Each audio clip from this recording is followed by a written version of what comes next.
요한복음 12장 1절에서 11절 말씀 한 절씩 교독하겠습니다. 6월절 엿새 전에 예수께서 베다니에 이르시니 이곳은 예수께서 죽은 자 가운데서 살리신 나사로가 있는 곳이라.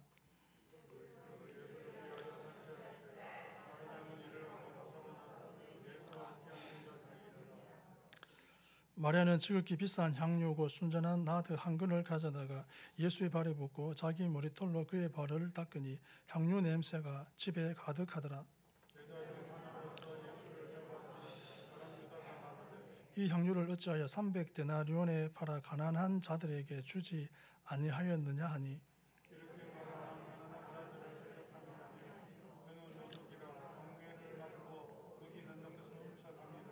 예수께서 이르시되 그를 가만두어 나의 장례할 날을 위하여 그것을 간직하게 하라.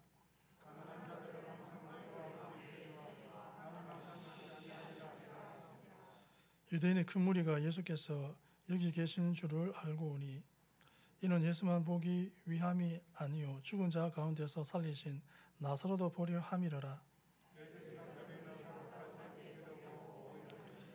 나사로 때문에 많은 유대인이 가서 예수를 믿음이러라. 아멘. 본문의 마리아가 예수님께 향유를 붓고 자기 머리털로 예수님의 발을 씻은 행위는 자기 오라비 나사로를 다시 살려주신 예수님께 대한 감사와 사랑의 표현이었습니다. 그러나 구속사적으로 볼 때 마리아의 이 도유 행위는 결국 예수님께서 기름 부은 받은 자 곧 메시아요 인류의 구속주가 되심을 신앙 고백한 것이었으며, 나아가서는 앞으로 엿새 후에 있게 될 예수 그리스도의 십자가 대속 순환의 죽음과 장례를 예비한 행위라는 점에서 그 의의가 매우 크다고 하겠습니다. 물론 마리아가 예수님의 순환이 임박함을 깨닫고 이 도유 행위를 한 것은 아니었습니다. 다만 그녀는 자신도 깨닫지 못하는 중에 예수님의 장례를 예비하는 놀라운 행위를 하게 되었습니다. 한편 본문에서 마리아의 헌신적인 도유 행위는 장차 그리스도를 배반한 가룟 유다의 가증한 모습과 좋은 대조를 이루고 있습니다. 즉 마리아의 도유 행위는 구속주 예수님께 대한 신앙 고백과 헌신을 나타내지만, 마리아의 도유가 갖는 구속사적 의의를 깨닫지 못하고 탐욕에 젖어 오직 300데나리온의 향유 값만 생각하며 마리아를 책망한 가룟 유다의 행위는 예수님께 대한 불신과 배척을 나타냅니다. 본문은 이처럼 구속주이신 예수님께 대한 사람들의 양극단적인 반응을 보여주고 있습니다. 한편 본문은 또한 대제사장들이 예수님은 물론 나사로까지 죽이려고 모의했음을 보여주고 있는데, 이는 나사로로 인하여 많은 사람이 예수님을 믿게 된 까닭이었습니다. 여기서 우리는 자기들의 이기적인 유익을 위해서라면 어떠한 일도 서슴지 않는 사단에게 속한 악한 자들의 실체를 똑똑히 보게 됩니다. 이러한 본문이 오늘 우리에게 주는 구체적인 교훈들을 살펴보면 다음과 같습니다. 1절과 2절을 보면, 6월절 엿새 전에 예수께서 베다니에 이르시니 이곳은 예수께서 죽은 자 가운데서 살리신 나사로가 있는 곳이라. 거기서 예수를 위하여 잔치할세 마르다는 일을 하고 나사로는 예수와 함께 앉은 자 중에 있더라. 아멘. 우리도 장차 주님과 함께 천국 식탁에 앉게 됩니다. 2절을 보면 베다니에서 예수를 위하여 잔치할세 마르다는 일을 하고 나사로는 예수와 함께 앉은 자 중에 있더라고 하였습니다. 아마 마리아와 마르다 자매 그리고 나사로는 예수님께서 자기들에게 베푸신 은혜에 감사하여 주님을 위해 잔치를 베풀었던 것 같습니다. 그리고 이 가운데 마르다는 음식 준비 등에 분주하지만 나사로는 잔치의 주관자로서 주님과 제자 일행을 접대하며 주님과 함께 식탁에 앉아 식사하고 있었던 것 같습니다. 따라서 이처럼 나사로의 모습은 당시 잔치를 베풀고 손님과 함께 즐기는 여느 사람의 모습과 전혀 다를 바가 없어 보입니다. 하지만 여러분 생각해 보십시오. 불과 며칠 전까지만 해도 나사로는 어떠한 상태에 있었습니까? 죽을 병이 들어 병상에 누워 있던 중환자가 아니었습니까? 아니 더 나아가 사실 그 병으로 인해 죽었던 사람이 아닙니까? 그리하여 주님께서 그의 무덤을 찾으셨을 때는 이미 죽은 지 나흘이나 지나 그의 시신은 부패하기 시작하여 냄새가 코를 찌르는 상태에 있지 않았습니까? 그런데 이 어찌된 일입니까? 이미 시신이 부패하여 가족들조차 무덤 문 열기를 꺼림받던 자가 지금은 건강한 모습으로 회복되어 주님과 함께 식탁에 앉아 웃고 있으니 말입니다. 따라서 만일 주님께서 나사로를 살리신 이적에 대해 전혀 모르고 있던 사람이 지금 이러한 모습을 보았다면 너무나 놀라 말문을 열지 못할 수 있습니다. 그리고 아마 자기가 지금 환상을 보거나 꿈을 꾸고 있지 않나 오히려 자기의 눈을 의심하였을지 모릅니다. 하지만 그가 본 것은 결코 꿈도 아니고 환상도 아니며 누구도 부정할 수 없는 분명한 사실입니다. 왜냐하면 복음서는 많은 사람이 이러한 나사로의 모습을 보고 주님을 믿었다고 기록하고 있기 때문입니다. 따라서 나사로가 완전히 정상적인 상태로 회복되어 건강한 상태에서 주님과 함께 식탁에 앉아 있었다는 사실은 결코 가공되거나 조작된 이야기가 아닙니다.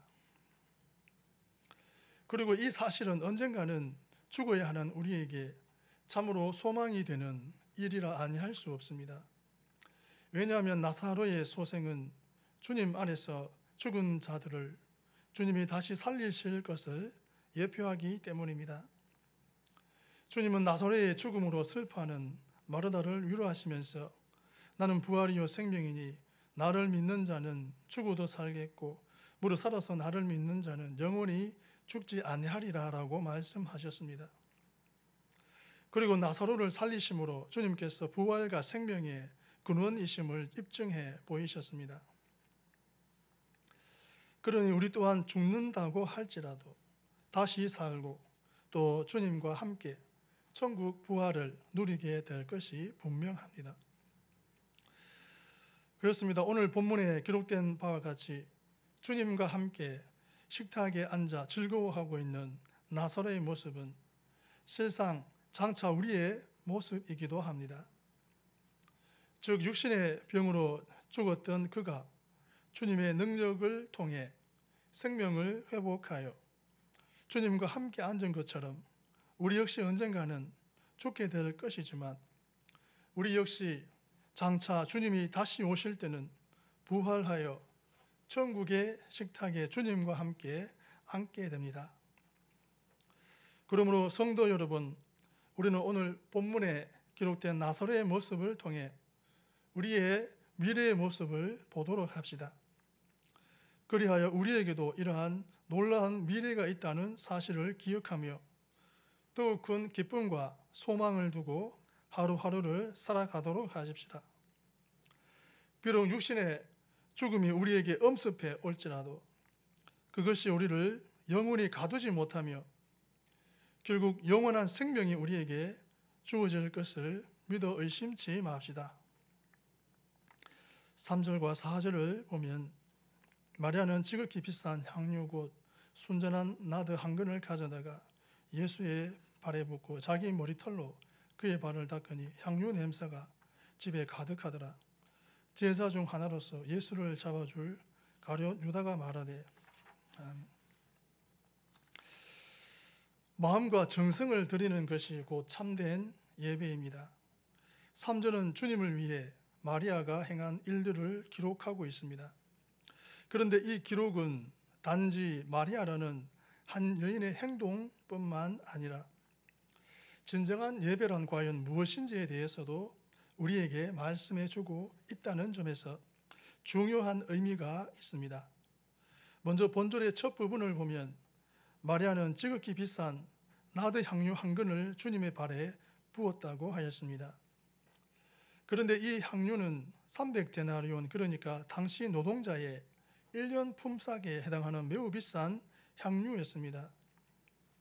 따라서 이처럼 비싼 향유를 아낌없이 주님의 발에 부었다는 사실만 보아도 주님을 향한 마리아의 사랑과 감사의 마음이 어떠했는지 능히 짐작할 수 있습니다. 하지만 만일 마리아의 행동이 여기서 끝났다면 본문이 주는 감동은 그다지 크지 않을 수 있습니다. 왜냐하면 비록 그 향유가 값비싼 것이라고 하지만 이는 돈만 있다면 얼마든지 살 수 있는 것이기 때문입니다. 향유를 주님께 부은 마리아의 행동은 사실 아무나 할 수 있는 것은 아니었지만 돈과 주님께 대한 약간의 열정만 있다면 다른 사람도 할 수 있는 일이었습니다. 따라서 마리아가 위대한 그것은 더욱 높은 차원의 이유가 있다고 보아야 합니다. 그것은 향유를 붓고 난 후에 보인 마리아의 다음 행동, 즉 자기의 머리털로 주님의 발을 씻은 데 있었습니다. 당시 유대 사회에서 여성의 머리털은 그 여인의 인격을 상징하는 것이었습니다. 따라서 마리아가 그러한 머리털로 주님의 발을 씻었다는 것은 곧 그녀가 주님을 위해 모든 수치심마저 잊고 자기의 모든 존재를 드렸음을 의미합니다. 여러분, 이 얼마나 위대한 행동입니까? 실로 주님께서 마리아로부터 진정 기뻐 받으셨던 것은 값비싼 향유 그 자체가 아니라 이러한 그녀의 마음과 정성이었음이 분명합니다. 주님께서 마가복음 14장 9절 말씀에 복음이 전파되는 곳에는 이 여자가 행한 일도 말하여 그를 기억하리라고 말씀하신 것도 그녀가 바친 300데나리온이나 되는 물질로서의 향유가 아니라 자신의 온 마음과 정성을 바친 것과 관련된 것임은 의심의 여지가 없습니다. 그런데도 오늘 하나님 앞에 예배드리는 우리의 모습은 어떠합니까? 혹 우리 가운데 무조건 많은 헌금과 값비싼 헌물만 드리면 주님을 기쁘게 할 수 있다고 생각하는 분은 없습니까? 또한 진정으로 감사하는 마음도 없으면서 단지 입술만의 아름다운 소리로 노래를 부르는 것으로 올바른 찬양을 드리고 있다고 착각하는 분은 없습니까? 성도 여러분, 하나님께서 당신의 백성으로부터 진정받기를 원하시는 것은 단지 입술만의 찬양이나 값비싼 헌물이 아닙니다. 물론 우리가 하나님께 예물과 찬양을 드리는 일은 결코 간과해서는 안 될 중요한 일입니다. 마리아의 행동이 빛나는 것은 그녀가 300데나리온이나 나가는 향유를 주님께 아낌없이 부어드렸기 때문입니다. 그러나 이보다 더 중요한 것은 중심에서 우러나오는 마음과 정성임을 우리는 알아야 합니다. 따라서 우리는 하나님을 예배하고 섬기되 오늘 본문에 기록된 마리아와 같이 정성으로 준비한 헌물뿐만 아니라 우리의 중심과 전 존재를 드림으로써 하나님께서 흠량하시며 기뻐 받으시는 진정한 예배를 드릴 수 있어야 하겠습니다. 5절과 6절을 보면 이 향유를 어찌하여 300데나리온에 팔아 가난한 자들에게 주지 아니하였느냐 하니, 이렇게 말하면 가난한 자들을 생각함이 아니요 그는 도둑이라 돈깨를 맞고 거기 넣는 것을 훔쳐 감이러라. 아멘. 주님을 몸으로 섬기는 자가 진정한 제자입니다. 6절을 보면 사도 요한은 가룟 유다를 가리켜 도둑이라고 하였습니다. 그리고 짐작컨대 우리는 사도 요한이 가룟 유다를 이렇게 표현하면서 무척이나 가슴 아팠을 것으로 추측하지 않을 수 없습니다. 왜냐하면 가룟 유다와 요한은 동일하게 주님의 사도로 부름을 받은 동료였었기 때문입니다. 따라서 우리는 사도 요한이 같은 사도이자 동료였던 가룟 유다와 평신도 마리아를 극적으로 대비시키고 있는 오늘의 본문을 통해 누가 진정한 그리스도의 제자인가를 다시 한번 생각해 볼 필요가 있습니다. 먼저 가룟 유다를 생각해 봅시다. 그는 우선 주님으로부터 많은 사람 중에서 구별되어 천국 사역을 위해 부름을 받은 사도로서 말하자면 전문 교역자라고 할 수 있습니다. 더구나 그는 본절에서 보듯 돈깨를 맡은 자, 곧 재정과 회계를 맡은 자로서 주님으로부터 절대적인 신임과 사랑을 받았던 자입니다. 따라서 그는 누구보다도 주님의 측근에 있었으며 동시에 제자와 사도로서 주님으로부터 많은 것을 보고 배울 수 있었습니다. 그렇다면 마리아는 어떻습니까? 그는 우선 여성으로서 당시 상황을 고려해 볼 때 많은 시간을 주님과 동행할 수는 없었습니다. 때문에 예수님께서 자기의 집을 방문하셨을 때 접대하는 일까지 또 뒤로 미루고 주님의 발 앞에 앉아 말씀을 들으려 했다는 사실도 이러한 배경에서 어느 정도 이해할 수 있습니다. 말하자면 그녀는 현대식으로 표현하면 평범한 교회의 여성도에 불과했습니다. 하지만 이처럼 대조적인 형편에 있던 두 사람의 모습은 어떠합니까? 제자요 사도로 부름을 받아 3년여 동안이나 주님 곁에서 놀라운 이적을 보고 말씀을 배웠던 가룟 유다는 주님의 발에 붓는 향유마저 아까워했고 심지어는 주님을 은 30에 팔아넘기는 씻지 못할 악행까지 저지르고 말았습니다. 이에 반해 마리아는 어떠했습니까? 그녀는 아무런 직분도 없고 말씀을 들을 기회도 그리 많지 않았지만 자신의 가진 모든 것을 들여 주님을 섬기고 높여 드렸습니다. 그렇다면 누가 진정한 그리스도의 제자이며 하나님의 백성이라고 할 수 있습니까? 또 마지막 날 하나님께서는 누구를 높여 주시리라고 생각하십니까? 당연히 마리아이겠죠. 하나님은 마리아는 높이시고 가룟 유다는 지옥 맨 끝까지 낮추어 대조적인 삶을 영원히 살게 하셨습니다. 그러므로 우리는 이상의 사실을 통해 단지 직분만이 높다고 곧 그리스도의 제자가 되는 것이 아님을 알아야 합니다. 오늘날 성도들 가운데에는 삶을 통한 섬김보다는 직분에 더 많은 관심을 보이는 분들이 적지 않습니다. 하지만 하나님은 전문 교육자나 교회의 중직에 있어야만 더 가까이 하고 높여주시는 분이 아니라 삶을 통해 진정으로 하나님을 섬기는 자를 더 높여주시는 분임을 기억해야 합니다.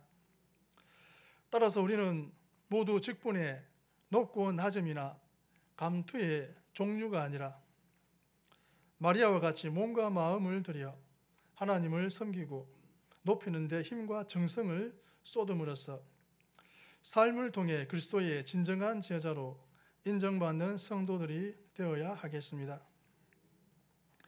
7절과 8절을 보면 예수께서 이르시되 그를 가만두어 나의 장래할 날을 위하여 그것을 간직하게 하라. 가난한 자들은 항상 너희와 함께 있거니와 나는 항상 있지 아니하리라 하시니라. 아멘. 하나님은 성도의 작은 헌신을 큰 영광으로 변화시켜 주십니다.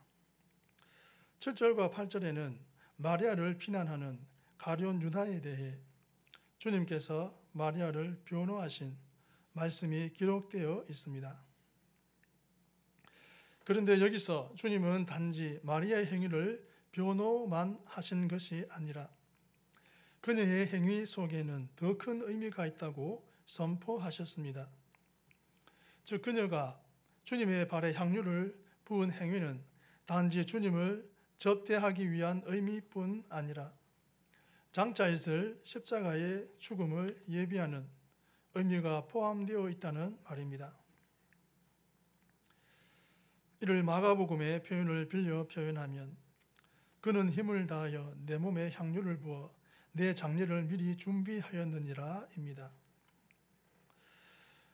그런데 사실 이러한 주님의 말씀은 그 자리에 있던 제자들은 물론 당사자인 마리아에게도 놀라운 말씀이 아닐 수 없었습니다. 왜냐하면 제자들조차도 상상하지 못했던 주님의 십자가 죽음을 마리아가 알고 있었으니 만무하기 때문입니다. 따라서 그녀가 주님의 발에 향유를 부은 것은 이러한 심오한 의미를 알고 행한 것은 아니라고 봅니다.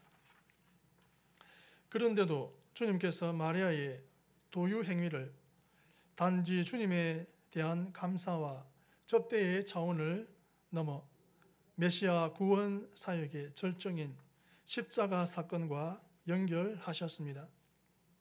그리고 마리아의 행위를 하나의 아름다운 선행 정도가 아니라 복음이 전파되는 곳마다 함께 전해지도록 하는 영원한 기념비적 사건으로 승화시켜 주셨습니다. 우리 주님은 아무리 인간들이 주님을 향해 큰 죄악을 저질렀을지라도 회개하면 이내 용서하시는 반면 아무리 작은 선행일지라도 주님을 위해 한 것이면 끝까지 기억해 주실 뿐만 아니라 우리에게 비록 그러한 의도가 없었을지라도 더 크게 사용하여 주심으로써 그 드린 자를 영화롭게 해 주십니다. 예컨대 우리 주님은 어린이가 드린 보잘것없는 보리떡 몇 개로 오병이어의 놀라운 이적을 베푸심으로써 그 어린이가 드린 것을 크게 사용하셨고 작고 보잘것없는 자들을 돌본 것에 대해서까지도 곧 나에게 행한 것이라 말씀하시는 분이십니다. 그러므로 성도 여러분, 저와 여러분은 인간의 눈에 작아 보인다고 하여 하나님께 드리는 일을 게을리하지 말고 오히려 더욱 큰 기쁨과 정성으로 드리시기 바랍니다. 그리하면 하나님께서는 저와 여러분이 알지 못하는 더 큰 계획과 섭리 속에서 우리가 드린 것을 받으시고 사용하심으로써 비록 작은 것일지라도 하나님께 드렸던 저와 여러분에게도 더욱 큰 영광이 되도록 해주십니다. 성도 여러분, 마리아는 주님께 대한 감사와 사랑의 열정으로 정성을 다해 옥합을 깨고 값비싼 향유를 주님의 발에 부었습니다. 그리하여 자신도 모르게 그 어느 제자도 하지 못한 주님의 죽음을 예비하는 귀한 일을 하게 되었습니다. 그렇다면 남은 것은 우리가 주님을 위해 우리의 옥합을 깨는 일입니다. 우리가 가진 제일 값비싼 향유가 든 옥합은 과연 무엇입니까? 저와 여러분 모두는 지금 그것을 아낌없이 주님 앞에 깨뜨려 온전히 드릴 수 있습니까? 오늘 본문의 마리아처럼 우리도 가진 가장 귀중한 옥합을 깨어 향유를 부음으로써 장차 오실 주님의 재림을 준비하는 성도들이 되시기를 진심으로 바랍니다. 우리도 장차 주님과 함께 천국 식탁에 앉게 됩니다. 마음과 정성을 드리는 것이 곧 참된 예배입니다. 주님을 몸으로 섬기는 자가 진정한 제자입니다. 하나님은 성도의 작은 헌신을 큰 영광으로 변화시켜 주십니다. 기도하시겠습니다. 하나님 아버지, 우리에게 있는 향유옥합 주님께 마땅히 드려야 한다면 아낌없이 드리게 하옵소서. 예수님의 이름으로 기도합니다. 아멘.